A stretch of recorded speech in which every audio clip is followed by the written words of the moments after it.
What's up, Magnetic Men Club? We are back here on another Friday with you guys with another juicy topic for you guys. This week is something that I've actually been seeing a lot in a lot of the masculine groups that I'm part of. This is something that a lot of people have been talking about. A lot of the questions that I see asked by a lot of men in these groups is, how do we escape toxic situations? How do we avoid toxic people? How do we identify toxic people? How do we even know if we're in a toxic relationship? That kind of stuff too, because you might not be aware. There's a lot of stuff to know about it, because like the biggest thing too is a lot of the time we're sitting here in our head saying, it's not as bad as I think. I don't really want to lose the relationship, that kind of stuff. So there's a lot of stuff that we end up just putting up with, and we keep ourselves in these toxic situations, and they're hard to get out of. And so that's what we really wanted to cover today for you guys. I'm Chase. Got my good friend Jared here. What's up, kids? Hope you're going to have an amazing weekend coming up. But this is a good one. When I saw it coming up, I actually just did a video on this. So that'll come out, Kim, Chase's wife, she sets all that up. But I actually just did a video like yesterday on this exact topic. So it's kind of interesting how our minds think alike. When I didn't even know. I'm like, what are we doing today? I'm like, holy shit. Yeah. So what I want from you is, what is your definition of a toxic relationship? Because I think we all need to start with that, because a lot of people throw this word toxic when it's not toxic. They're an asshole. They're not toxic. You could be on either side of this too. Like maybe you are the toxic person and you're trying to kind of like, maybe your ego's keeping you from kind of admitting it and that kind of stuff too. So you got to understand that ego plays a big part in this too, because maybe you are in a toxic relationship. Maybe it is the other person that's toxic, and maybe you're kind of building that reality up that they are toxic and you're looking at it that way. But then also turning the mirror around and saying, well, no, am I a toxic person? Like, am I really toxic in a lot of these relationships? Am I having these issues a lot out there? Because it's hard to face your ego and say, am I really being toxic right now? And like, how do you even know what toxic behaviors are? And so that's one big thing I kind of want to cover with this too, because it's bigger than just being in a relationship with another man or another woman or whatever, right? It's basically any kind of relationship that you're in, your work relationships, your relationship with your boss, your relationship with your coworkers, your relationship with your family, with your friends, with your parents, with your siblings.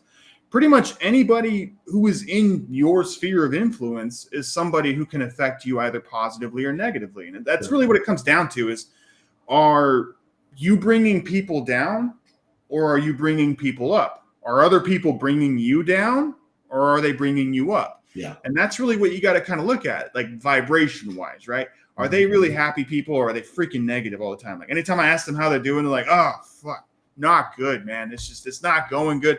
The thing is, though, is for them, that brings them up to a certain level. Like they're feeling better than they were because they're down in this low state all the time. And now they're talking to you and they're just like, oh, it's not good, but this sucks. And they're angry and they're panicking about it, but they're feeling better. But you're up here. And so now you're coming back down to their level and they're bringing you down with their negative talk. Yeah. And so it's really just a matter of, I think that's really fundamentally what it comes down to is, do the people around you bring you up or they bring you down? Do you bring the other people around you up or are you bringing them down? Yeah. No, I love it. I think that's right on cue with my version of a toxic person. Now, I also view that if you're in a toxic relationship, by definition, you're toxic too. Whether you're the one who is toxic or the other person was toxic and then you went to their level. Because like attracts like. A whole, complete person will never get into a toxic relationship. Well, I shouldn't say that. They will get out very quickly. A high-value man, a high-value woman, you generally aren't going to find them in toxic relationships because they value themselves more than that individual, and rightfully so. If you're not looking out for you as number one, then therein lies your problem. So I can't tell you how many people, I've coached or I've even dated and women like, oh my God, he was so toxic or this relationship was toxic. And I always want to start out with like, how the fuck did you not know that? because Well, there I've seen are it too. Like signs. you put it perfectly too, where you're talking about how you bring each other up or down to your level. And so, yeah, if you're in a toxic relationship, it's inevitable. You're going to be a toxic person. Like I've heard it a lot from the sense of like they bring out the worst in each other, right? Exactly. This guy's fine on his own, she's fine on her own, but when they come together, they just bring out the worst in each other, and it happens. And yeah, I'm sure you've witnessed it in relationships like that for sure. I like that definition. Yeah. Yeah. And so I think what we should do is probably start with, because there's always signs like a toxic person, like let's just say your typical guy, not your typical guy, but a male who is toxic.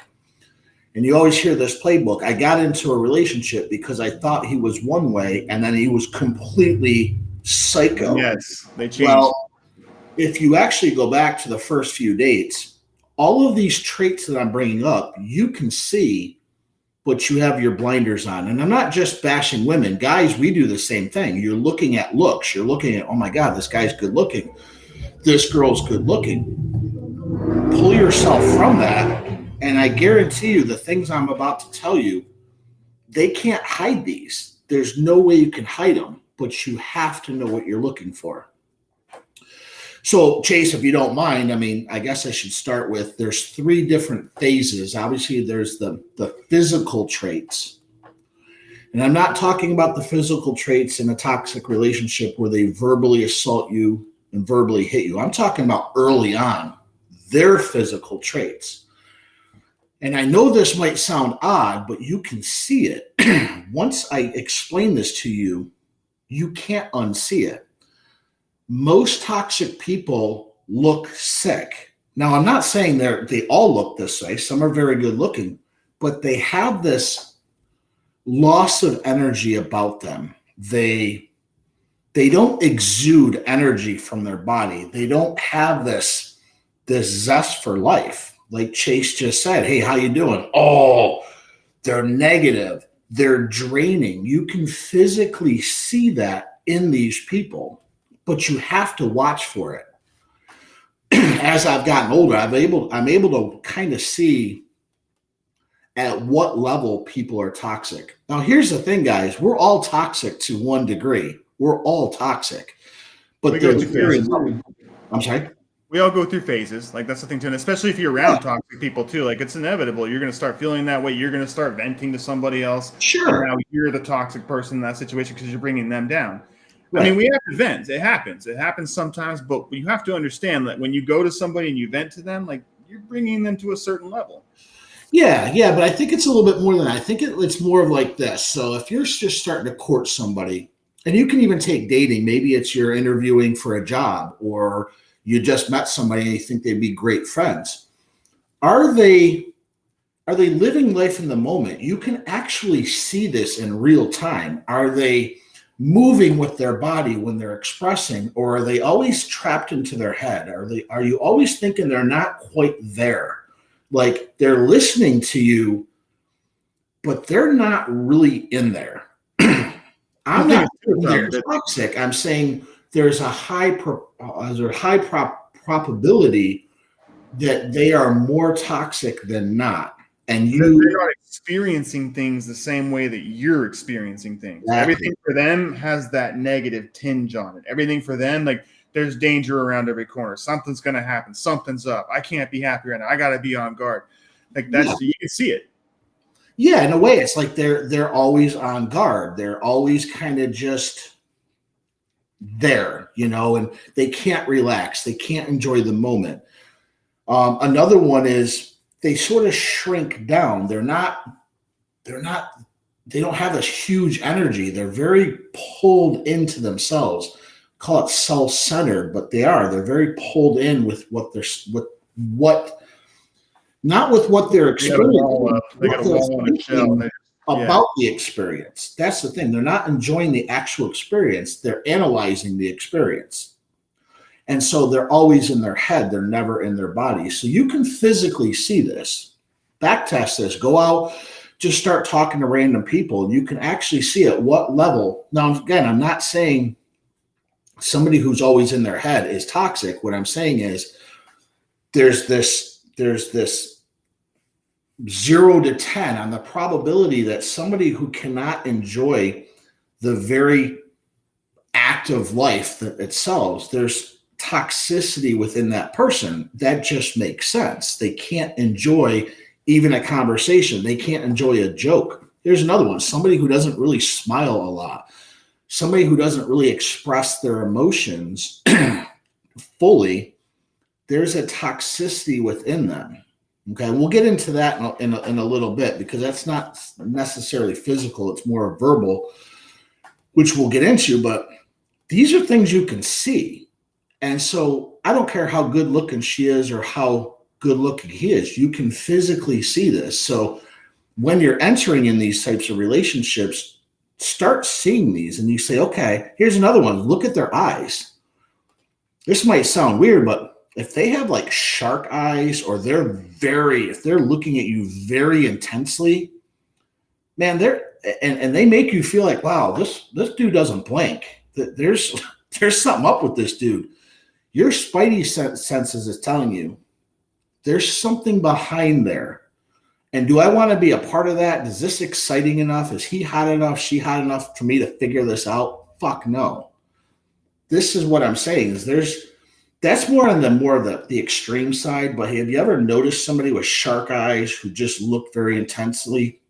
Yeah, they're sitting around judging everybody, thinking something's going on. Everybody has an ulterior motive. Everybody's out to get them. That kind of stuff. Yeah.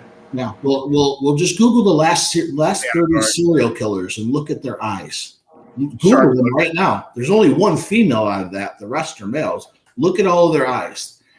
All the same. There's this intensity about them.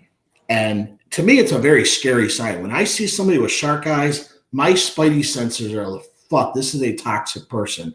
I don't know. I can't prove they are toxic by talking to them, but I want nothing to do with them. I'm 220 pounds at 6'1". And if I see a girl at 110 with shark eyes staring at me, F no. There's no. I don't need that kind of negativity in my life. No.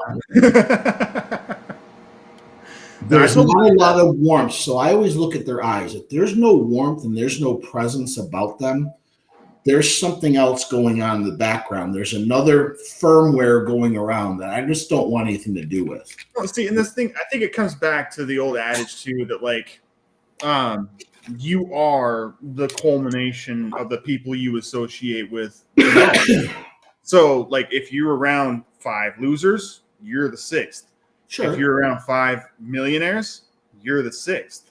And so it's really understanding that the people that you surround yourself with, they're going to bring you to their level. Whether that level is beneath you or above you is up to you. Like you kind of decide that.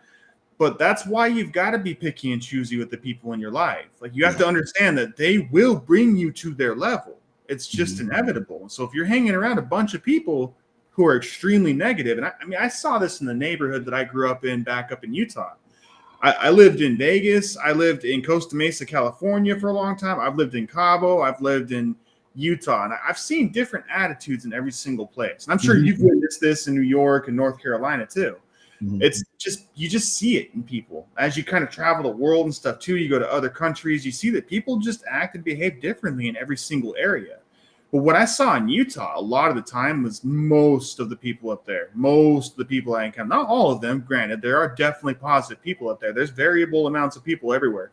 But I remember just like the family I was around and the people that I was around all the time, like they were just always negative. They shot down all my ideas. They didn't think I could make it with a business. They didn't think I could move to Cabo. They didn't think I could get my family here, all that kind of stuff. And it's like, I did all that. So, getting away from those guys and being around people who were driven, who were actually on a mission to be living abroad all the time.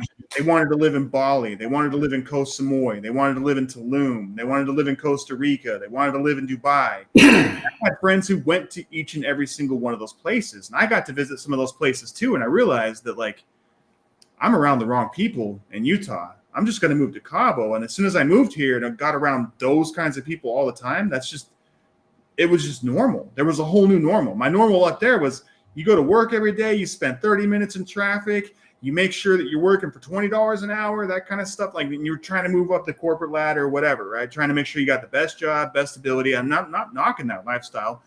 I lived it. I was there. I mean, I used to mow my lawn every week and make sure I got the house chores done, lived that white picket fence lifestyle in the United States for a long time. I loved it. It was great. It was a great vibration. But like I said, the people around me just weren't driven the way that I was.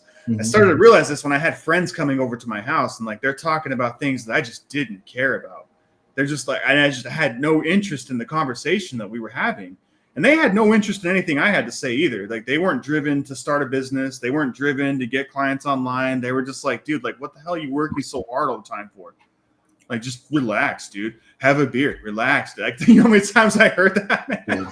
But eventually you get away from it and you get around people who are more driven. They're like, I haven't had alcohol in a year. I haven't had alcohol in 6 months. You're like, and they're like, I feel amazing right now. I'm so energized and I'm ready to build my business and I want to mastermind. And like, that's the people that talk to me all the time here. They're like, can we come talk about the automations I need in my business? Can we come set up this pipeline and stuff? They want to pay me money, thousands and thousands of dollars that I don't have to chase or go after anymore because I'm living a different life around different people. Like I said, I've lived around low vibration people and I was a low vibration person. That's all different now in a whole different way. Yeah.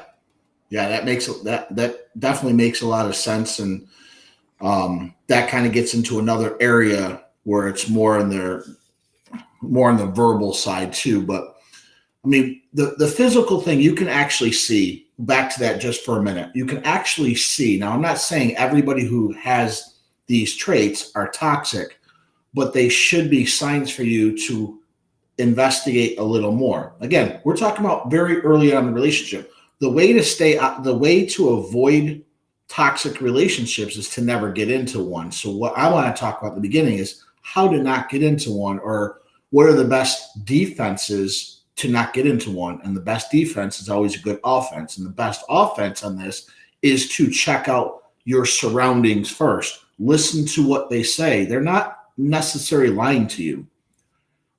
The other part of that is situational awareness. Most people don't have situational awareness. They don't understand their surroundings because they interpret it through their own lens. When they're actually talking to somebody, look at what they're saying. Look at how they're acting. Look at how they're responding. They can't lie about that. They can say one thing, but what they're doing with their body is something different. They're not committed to what they're saying. This is a big thing for women when they get into. I always hear it. Oh my God, he's so toxic. Well, you're the one who got into it. So you fell for it because you didn't understand. And rightfully so. Maybe you didn't understand some of this stuff, but most women are very socially aware. They know when their spidey sense goes off. They know. A lot of them choose to ignore it because this person is so good looking, or he exudes the dark triad. I can fix him. It's okay. Well, that's it. That's a huge thing. They take on this rescuer role mindset where now he's like the persecutor. I can change him. You can't. So if they're starting to show these things and you don't want to enter into this type of relationship, you better start paying attention early on, because once a woman engages her emotions, it's very hard for her to get out of these relationships. Very hard. Well, here's the thing too. Like, I think that change is really drastic for her or anybody too. Like, if you're in a relationship with somebody and they're one way when you first get into that relationship, and over time they kind of show you their true colors, they become somebody entirely different. Like, maybe you even move in together and like the first 2 months are nothing like it was before you lived together, right? And it's just like they become a completely different person. Yeah, and that's the other thing too. Like, they're going to be a different person before you get into the relationship.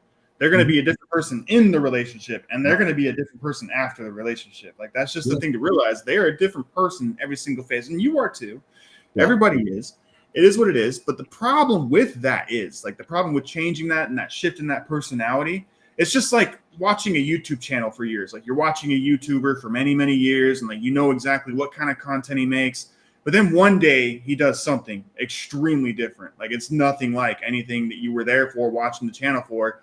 And then he does that again and again and again and again. And eventually you're just like, dude, this isn't even what I freaking signed up for. So yeah, I'm unsubscribing. Yeah. You said a mouthful there. And this is why I always advocate, especially for women because I'm not saying they're the weaker, the dumber side, but they tend to lean into their emotions, where men tend to be a little bit more practical, logical when it comes to traditional relationships. This is where it actually stops when it comes to sexual relationships. Men are actually way more dumb early on because we engage our emotions so much faster than women do because we're visual. So if she's a hot piece of ass, we already love her. She could be a complete dickhead, the most toxic person in the world. We love her. So this, I'm not just saying this for women. I'm saying this also for men. And the body language says it all, but the verbal, this is the biggest one. So when you're talking to somebody, you actually want to find out what excites them. Are they excited about positive, good news, or do they get excited about gossip and drama and bad negative news? And you can see this. Their eyes light up. When they hear gossip, they light right up.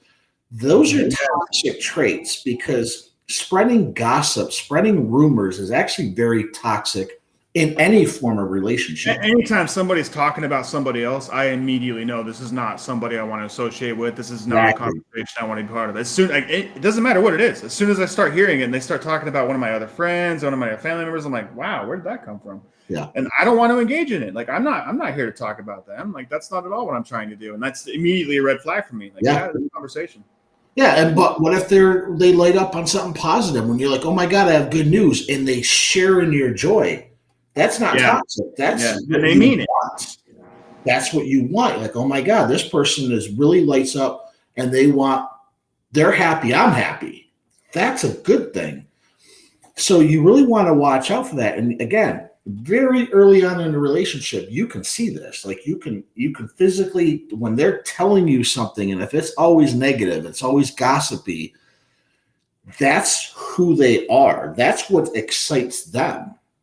That's what brings them joy. See, a lot of people think, oh, I'm having a bad day or this is bad. That's actually what gives them joy. Being negative gives them joy. You can't change that. It's not necessarily joy. It just gets them closer to joy than they were on the vibrational spectrum, right? Like they were depressed. They were low before. They were lonely before you showed up. But as soon as you showed up, well, now they can go right to angry and rant about everything they were just mad about. And it's like, that's a higher vibration than they were at. Yeah. You brought them up. Mm-hmm. And they're going to bring you down. Absolutely, yeah. Like just talking to somebody, if you can feel like your energy getting sucked away, that's a toxic person. A relationship of any kind should be adding to each other, adding each other's emotional piggy bank or cup of water. You know, I'm filling you up a little bit, you're filling me up. Like if they're trying to guilt trip you, maybe they're trying to gaslight you, that kind of stuff. Gaslighting is another big one. Absolutely. That's a big one. As soon as they're telling you like, oh, you feel that way because of this, you like masculinity. I hear this stuff all the time. Well, you only feel that way because you're a masculinity coach and that kind of stuff too. It's like, well, no, that's not at all true. And there's that kind of stuff going on, but also on top of that too, like you would only do that if you were a bad person. The only reason that you would even go camping with your friends is because you're a bad person. Only bad people would do that. And so like they kind of guilt trip you. They try to pull at your strings so they can manipulate you. Absolutely. Another one, and I don't want to say more women do this, but also I've heard more women do this. I know men do this, but I know in my own experiences, I've physically watched more women do this, and it's called triangulation.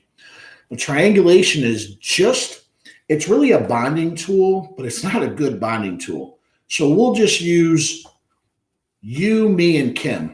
Okay, a triangulation has to be a triangle. There's 3 people minimum in a triangulation. And for me to bond with you, I have to talk shit about Kim. Now we have a bond in my eyes. So I'm like, oh, that Kim, she's a bitch. She made me do 10 videos. Right. I can't believe this. So there's a bond between us because she's not there. Well, guess what's going to happen? I'm going to talk shit about you to Kim. I can't believe fucking Chase did that. He's such a dick. Do you know what he actually said? So they use gossip into this triangulation. It feels like you want to join into that, but that's a very toxic thing, because what's going to happen is anytime someone talks shit to you about somebody else, bet your ass they're talking to that same person about you. This is a toxic person. This is a way for them to bond to people through gossip and through negative reinforcement, or through negative talk about you. Well, that's the thing too, is like, how does that even go wrong, right? Like, you're doing the whole triangulation thing, but then, like, what if about, like, Kim finds out, right? Kim finds out that we've been talking shit on her, and now she's kind of the odd man out. She gets pissed off, confronts both of us, but I'm still friends with Kim, and she's like, well, you know what? You can't be friends with Jared anymore, because, like, he's just talking shit all the time. So if you're gonna be friends with Jared, you can't be friends with me. We can't associate anymore. Yeah. Interesting enough, when it comes to females, they all know, they all triangulate. Not saying they all do, but they all know, oh, Beth talks shit about everybody, but I'm still her friend. Why? Right. Well, because she would never do that to me. No, she told me. She told me about that. She's a bitch. They'll still become quasi friends. And this is the problem with toxic relationships. You don't have to be best friends. You don't even have to be sexually involved. It can be a friend of a friend. Triangulation works all different ways. The problem is if you don't confront the person who's doing the triangulation and actually kick them out of your group, they're still going to do it. So they cause this negative energy throughout the group, because if somebody lets them stay in, and Beth is talking shit about Kim and you're hanging out with Kim, it's just this negative thing. So it can actually affect groups of people. And so, yeah, most of the time it does get found out. Men are a little bit different. I don't want to say men don't triangulate, but because there's a higher probability for violence between the men, most weaker men, they'd actually be really stupid to triangulate, because if it gets back to them, right, they're not going to have to typically get a between men is very different. Yeah. Yeah. So triangulation for men usually works between women and men to try to do a wedge. Maybe this man on a toxic level wants this one girl.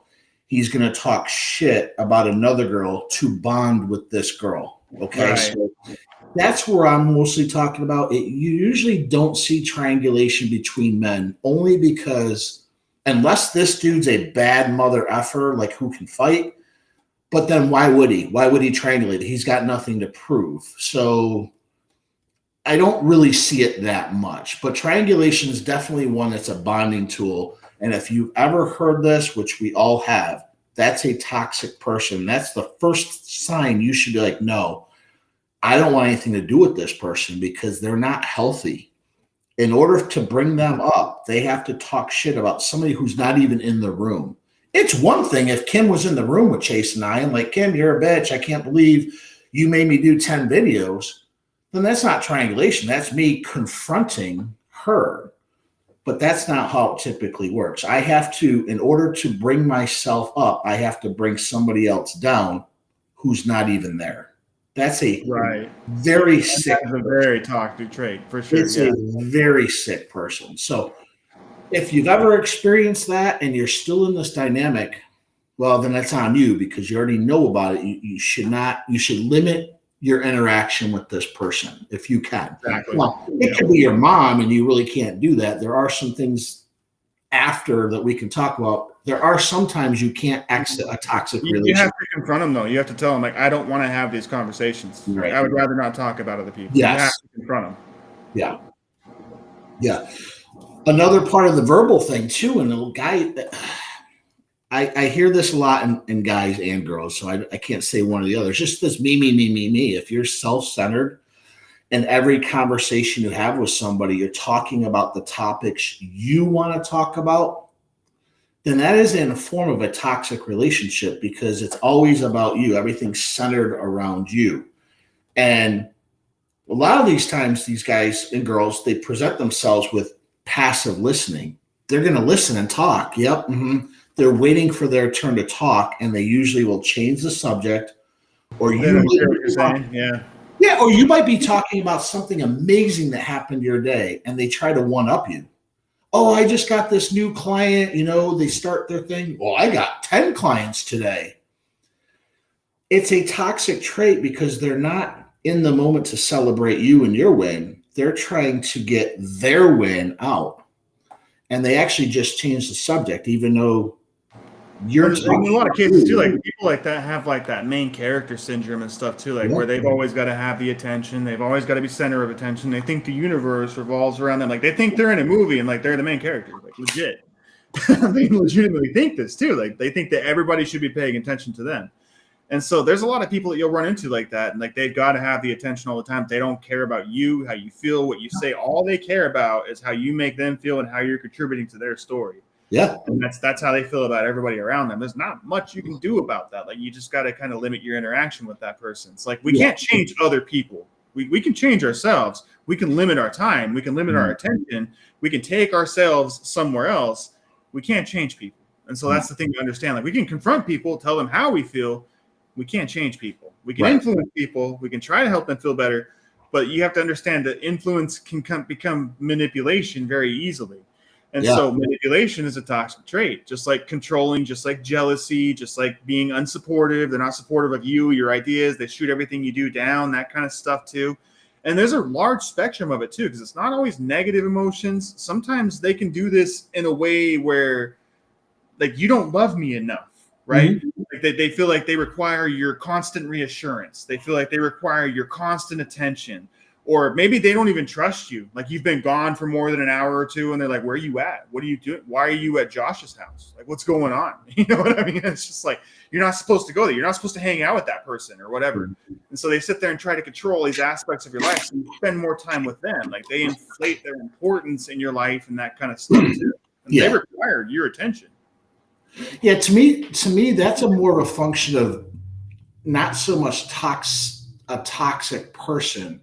Is that person, and that's why are you at gyms? That dude has no frame. Like he's completely betatized. So it's not saying she's toxic. He's allowing it because he's not creating a strong boundary. He says, listen, I'm hanging out with Jim on Thursday, bitch. I don't know what to tell you, but don't call me for 2 hours. We're playing Dungeons and Dragons. I don't know. Find something to do. Right.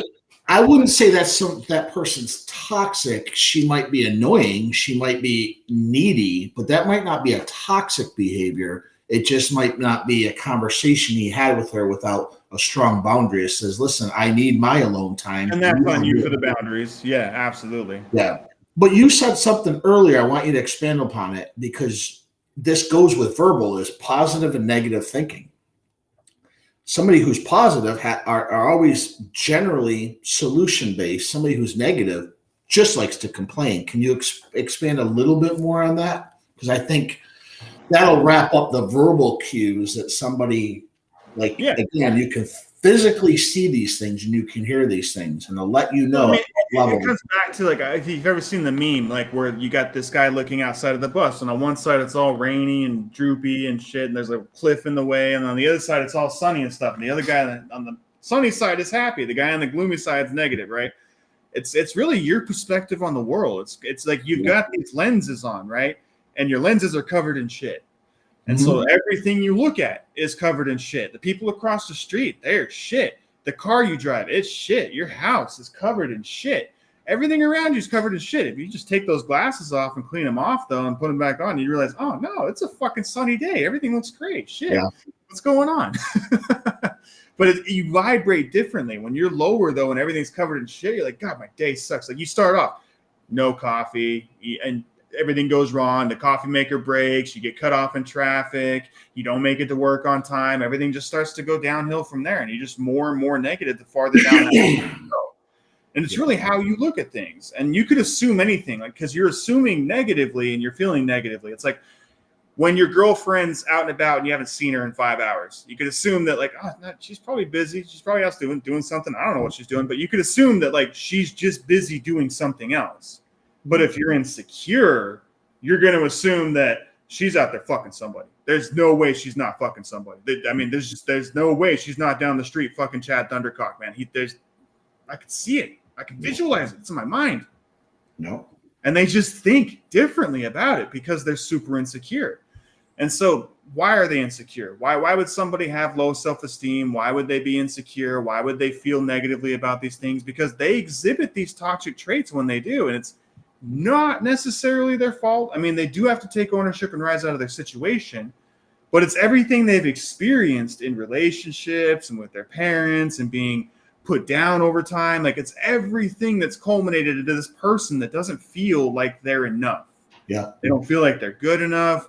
They don't feel like they can talk to anybody. They don't feel like they can make friends. If they even manage to get into a relationship with a girl, they don't want to lose her because they immediately start thinking like, I will never find another girl. I will never find another friend. Yeah. I will never find another job. So they put up with bad jobs. They put up with bad bosses. They put up with bad coworkers. They put up with bad relationships with girls, and they put up with bad friendships because they don't value themselves enough. They don't love themselves enough to raise all that up. This is where I see a lot of people come into our program too. They're looking for confidence and self-esteem. And usually it's because their wife is berating them. Their kids are walking all over them. A lot of the guys in their 50s, their kids are walking all over them. They're at home. They can't get them out. They're doing drugs in their house, ordering drugs in their computer. I've heard some stories, man. And this stuff is going on, and it's a lot more common than you would think. And like I said, so your kids can be toxic in that way where they're bringing drugs into your house. They won't move out. They won't take ownership. They won't be able-bodied people and go contribute to society. They're 22 years old, and they're ordering drugs in your computer? Like, I mean, come on. How did you get this far? You're bailing them out of jail. You're spending your whole, like, everything you've saved for your retirement to make sure that they stay in this house doing this stuff perpetually because your wife won't have sex with you because she doesn't respect you enough? Yeah. And there's so many people in this position, man. And so, like I said, I've heard this. Like, I'm piecing stories together because I've heard this so many times from so many different people. And with younger guys, they have no self-esteem. They don't even know how to make friends. They're not really sure how to build relationships in the first place. So they isolate themselves. They end up just like playing video games all the time because it brings them joy. They scroll social media all the time because it brings them joy. They're just trying to be in the moment and pass the time. They don't really care about anything in particular. They're not trying to learn anything, skill themselves up, go to the gym, have any hobbies. And so most of the time they're just sitting around with those dopamine hacks, trying to feel better about themselves. Yeah. The whole aspect of it, though, is this leaves every single person in these scenarios extremely lonely. It does. Well, what you said was a perfect segue because you touched on it a little bit on when you mentioned the girlfriend being gone, like, say, 5 hours. She's not texting or whatever. And the guy automatically goes to she's getting her back blown out by somebody else. That's a trigger. And that's the third thing that you guys can all see in real time. Pay attention to people's triggers. Again, it could be a sexual relationship. It could be a non-sexual relationship that you're entering into. You're just getting to know somebody. You'll see what triggers them. Perfect example. We can use chases, but that's actually because he used girlfriend. So you're actually in a relationship. What I'm talking about is how to not even get into that relationship. That person could have had other triggers. So a perfect example on this could be you might be going out on a date with let's use a girl because I've been in scenarios where I was like, what the fuck? This bitch is crazy. I'm out on a date with a girl and the waitress brings her drink, but it's not exactly correct. And she flies off the handle. I can't believe she's a bitch. Yeah. She's a cunt. How stupid does she have to be? Berating her again, triangulation. She's not even there right now. Oh, I've seen it. Comes back. I've seen guys do it too, but I'm trying to use this as a trigger. That triggered her. Why did that trigger her? She messed up the drink. Not a big deal. Okay. So you want to see what triggers them early on, and then at what level do they take that trigger. So in this case, she wasn't horrible about it, but she did take it to a level where the response, her emotional response, was much higher than the actual reality. So the reality is, I fucked up your drink. I'm sorry. I did not hear you say bourbon. Whatever. She started berating her. Not horribly, but definitely to the point where this young woman, I mean, she wasn't, I'm in my 30s at this point. My point is, the level she took it was much greater than the reality of the situation. Okay. Yeah. You want to watch out for the triggers, but how they respond to their triggers. Because here's the thing. Once you increase your trigger, once you increase your response greater than the reality, you're in no longer control of your emotional state. By definition, you can't be in control of your emotional state. The trigger is. So in this scenario, some guys might think, okay, yeah, she took it a little bit too far, but she's hot. I can tell you right now, I got up, I apologized to the young lady, paid the bill, and I walked the fuck out, and I made her get her own ride home. I left her ass. Now, I'm only saying this because, again, in the very beginning, some people would overlook this because she was so hot, or a girl might say, he drove and he's being masculine, blah, blah, blah. That's a huge warning sign that this person was completely off keel. She was completely nuts. For me, she was very toxic. Well, that's the thing too, is like even Rich Cooper talks about that a lot too when he talks about shit testing, right? And that's what women do. They'll force a trigger just to see what you do, just to see how you react. And so in that situation, it was kind of reversed in that way too. Like, how are you going to react to this? Because response is everything, especially for men. Yeah. So you because that's the thing too, is that trigger happens. Your response to how she's acting that way was, like, I'm done with this. I'm out of here. That's important for this, because if somebody finds themselves in a situation like that, it's important to respond like that. It's important to say, like, are you okay? Like, is everything okay? This is not okay with me. Right. Well, another example, I'll just bring this up to speed because it goes both ways, and it happens more on the men's side, is let's say you're at the bar and you happen to see a good-looking girl and you just say hi. Well, you don't see douchebag boyfriend who completely loses his shit because you said hi to his girlfriend. That's a huge trigger for her. He's unstable. He's unhealthy. He's completely emotional. If somebody went up to my girlfriend and just said hi, I'd be flattered. Like, cool, I think she's hot. I'm glad somebody else does. If nobody else came up to me, I would think I was messed up in the head. It's like, nobody else thinks this bitch is hot? Like, am I the only one? Hell no, I want guys to hit on her because at least it helps me. I'm like, okay, I'm not slow. I'm cool, great.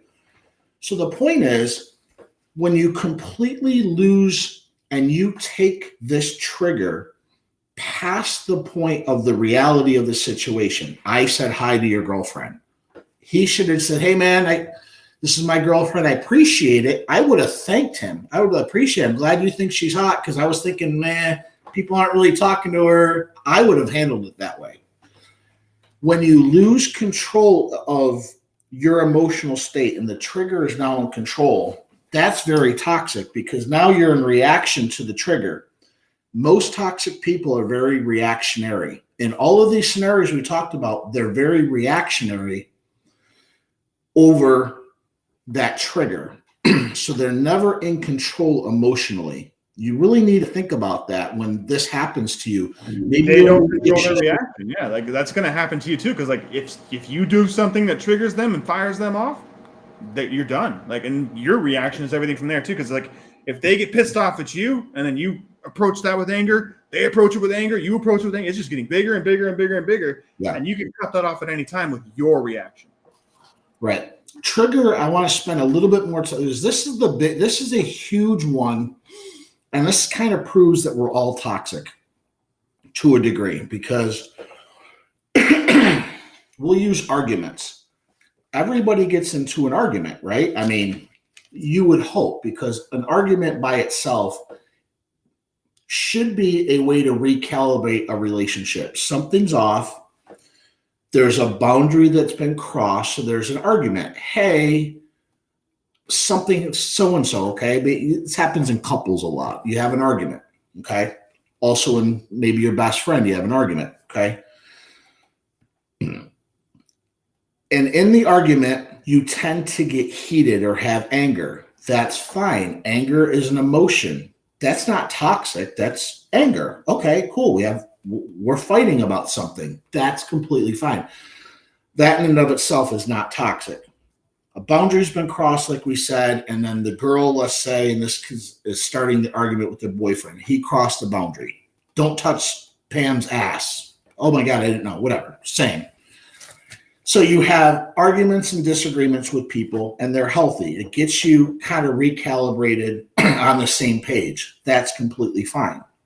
But here's the problem.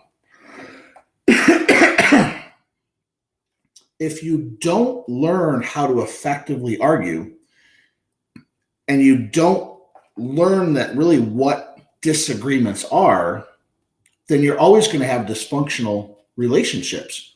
And I can prove it.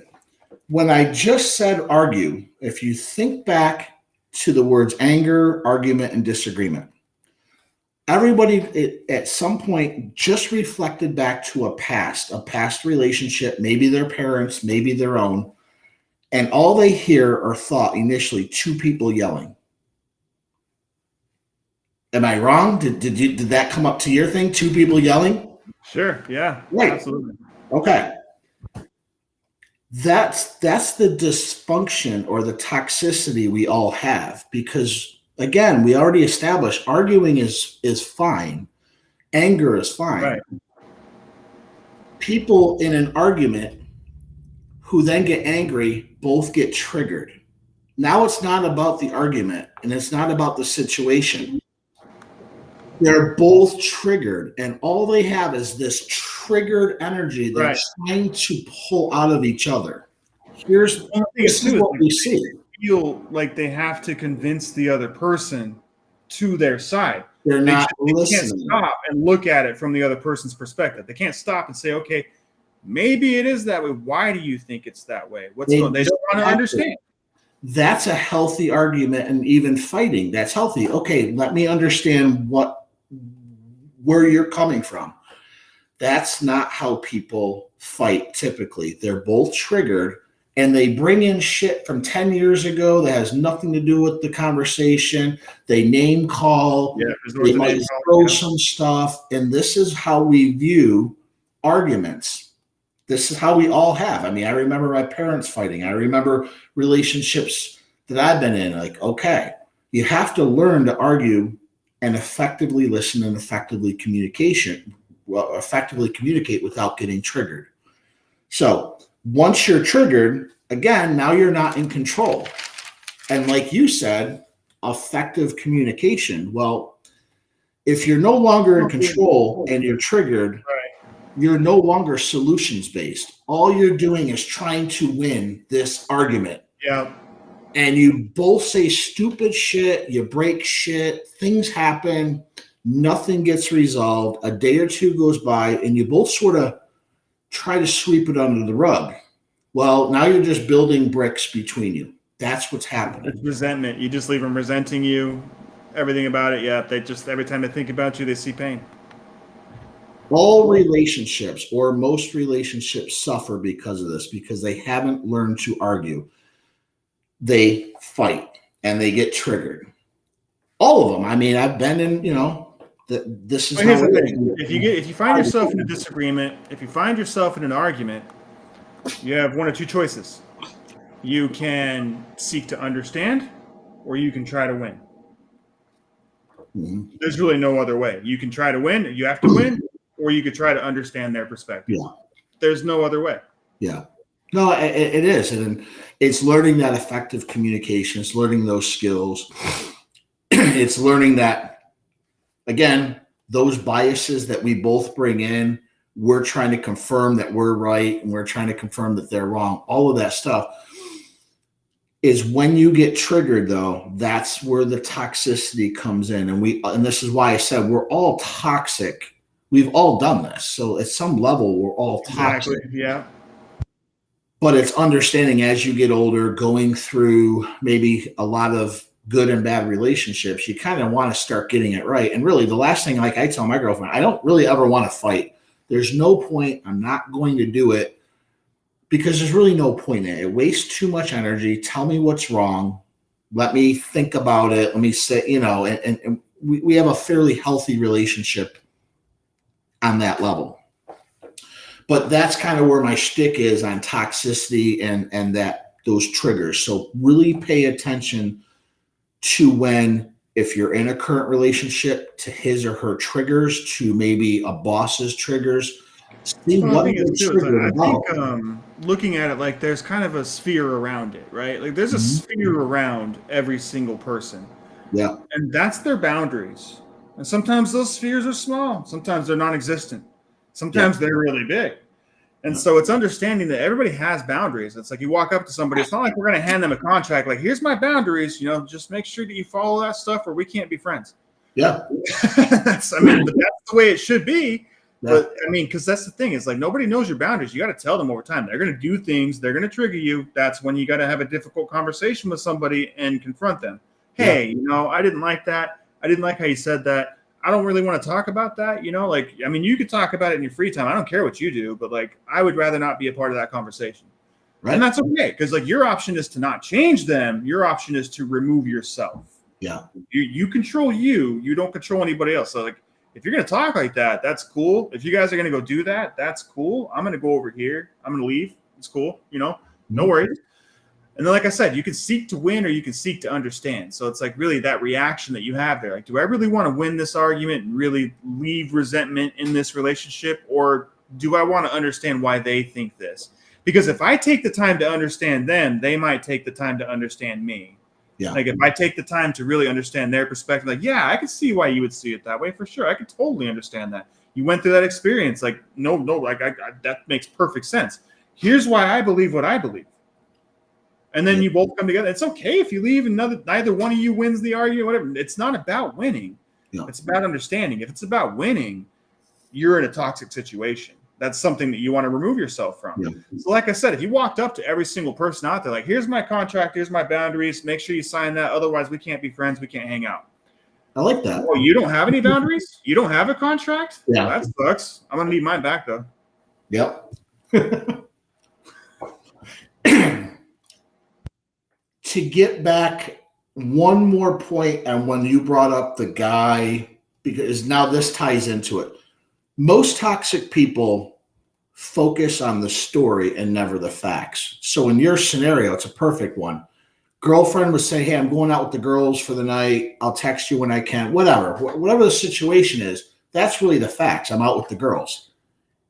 His story is this bitch has been out for 5 hours and hasn't bothered to call me. She's having sex with other people. There's no fact there. He's creating stories. I'm going to beat this guy's ass. I'm dumping her, blowing her up, calling him. He's creating stories in his head that aren't true. The fact really is I went out with my girlfriend. That's really the only fact he can go off of at that particular point. So I'll leave the dating thing part alone. Another one on a little easier level, and we're running out of time, but this is something we can all probably, at least on a base, understand is you're at a job. We'll just use fictitious people. You're at a job. Friday comes, 5 o'clock. Your boss comes up to you and says, hey, Jared, I don't have a lot of time right now, but I need to talk to you Monday morning. Okay. Well, and he says, have a great weekend. Well, right. So how did that make you feel for the whole weekend? Why couldn't you just tell me what it's about? What the hell? Because if you've had these thoughts, you're more interested in the story and not the fact, which is a toxic trait. Because you're assuming it's going to be negative at that point. Exactly. The pain of it. Yeah. Exactly. We've all felt this at some point. Am I getting fired? Did I do all the work I was supposed to? And you go back, You start talking to a friend, and the friend's trying to talk you off the ledge, and you're like, I'm getting fired. And then Monday comes along, and your boss says, I just want to say you're doing an amazing job, and I'm promoting you. The entire time is the fact has never changed. The fact is, I need to talk to you Monday. In both scenarios, that was the fact. He's got to talk to me about something. So I just wasted a whole weekend being bitter and angry, coming up with all these cool things to say back to him when I get fired, when he promoted my ass. This is the thing a lot of toxic people tend to live in. What it does to your energy, though, like that whole weekend, you're acting negatively to the people around you. Like maybe you're even treating your girlfriend like shit because like you're just like, I'm gonna get fired. I need to find a new job. You need to leave me the fuck alone right now. Right. And we act that way. Like everybody's subject to this. Nobody's exempt to this. Nobody's positive all the time. No. We all go through our phases, you know. Like so, just like Jared said, we are all toxic people at some point. It's just a matter of recognizing when we're toxic and when somebody else is toxic, and steering away from those situations.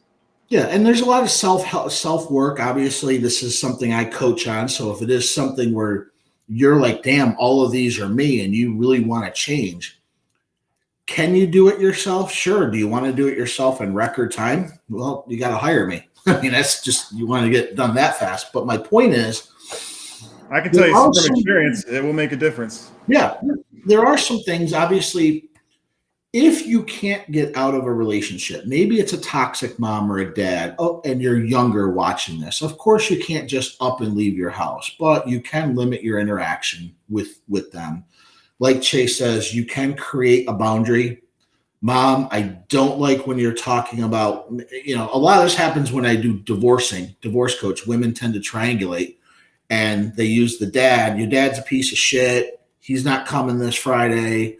And they'll triangulate, and the son, we'll use one kid in this scenario, is like, I don't like when you talk to dad, but mom's a superior to the son. You have to learn boundaries. Now, this is a little bit deep. We're going a little bit further in this, but this happens a lot in the divorce side where they do triangulate, and guys triangulate as well. There's a lot of toxicity that comes up in a divorce, and this is why I teach and I coach a lot on just toxicity, because divorce is all toxic. There's no good on a divorce. It's straight. Nobody likes anybody in that scenario. No. Right. So you want to limit your interactions. Obviously, try to surround yourself with a support group. This is why we're here, men going through a divorce, men looking to level themselves up. In the description down below, we have a new community in school. You're definitely invited to check out. Try to stay calm and detached from situations. It's another thing I often teach is a lot of people think detached means have no feeling. It's not. You just detach from the outcome. Just become detached from things. And there's a lot of work that needs to be done with that. You can't just say, oh, I'm detached. It doesn't work that way. But there are certain things I can help you on with that and how to become a little bit more detached from outcomes. Self-care, we talk about this all the time. One of the biggest things is getting into the gym, eating right. All of these things help your own personal, emotional, and physical health. When you're thriving in that environment and you have somebody who's trying to like pull you in, you can feel it more. You're like, I'm healthy. I don't want to be around this person. So you have better boundaries when you're more healthy yourself. And then also seek help. If you're in a traumatic relationship or now with a massively, maybe a physically or an abusive relationship, we can't help you. But we can help steer you to somebody who can. That's a therapist. I would love to help you find a therapist in your area, but you definitely need to seek some help and hope the person who is toxic can get help, because all they're going to do is bring it into their next relationship. That's all I have on this. This subject, we could actually probably do a 3-parter on this very easily, because this is a huge thing. I hope I gave you guys at least some things that you can maybe even write down or be a little bit more aware of when you're entering in new relationships, because nobody can hide any of this, not even on the first date. I often say about 90 days, if a man is who he is in 90 days, is pretty much what you got. A guy can't really hide past 90 days. I can look and talk to somebody within a few hours and kind of know their level of toxicity and if I even want to deal with them. And I can help you learn that if you want. All you got to do is book a call with me and we can go from there. With that, that's all I have. Chase, you got anything to add? So for me, it's really what it comes down to is I just posted the steps that you can take to get out of a toxic situation, just different things that you can kind of practice to help you remove yourself from that situation. Like I said, a lot of it becomes staying level-headed. Just stay level-headed in the situation. Stay cool. Stay calm. Do some breath work. Make sure that you're not reacting to the situation. Right. Make sure you control that reaction and make sure that you know that you can just remove yourself from the situation. If you have to leave, be alone. Don't be afraid to be alone. That's one thing I can tell you too is don't be afraid to remove people and be alone. Sometimes the best place for us is alone. I mean, not always. Definitely, you need to get the help that you need when you need it. But sometimes it's not that scary to be alone. It's not that scary to lose these people and be okay and rely on ourselves and be able to rely on ourselves. Sometimes we just don't need those people in our lives and we got to remove them. We got to have courage to do so. Yeah. And so the big thing is if you guys are going through anything like this, if you guys want to talk about this, go to my website, magneticmenclub.com. We have a chat widget in there. Go open that chat widget. Open up a conversation with me. I'm happy to talk to any of you guys anytime. Just let me know what you want to talk about. And I'm there to provide advice. Anything that I can give you, any resources I have, I'll definitely send it your way. So feel free to jump on that chat bot. Feel free to jump over into our Facebook group and ask questions. That's all free. And then we have our paid school community. And we have tons and tons of resources in there. We have tons more courses coming. We're going to teach you guys how to make money, create ultimate freedom. Make sure that you've become the level-headed men that you need to be so that you can create a better world for everybody else. That's all I have for you guys. I hope you guys have an amazing weekend.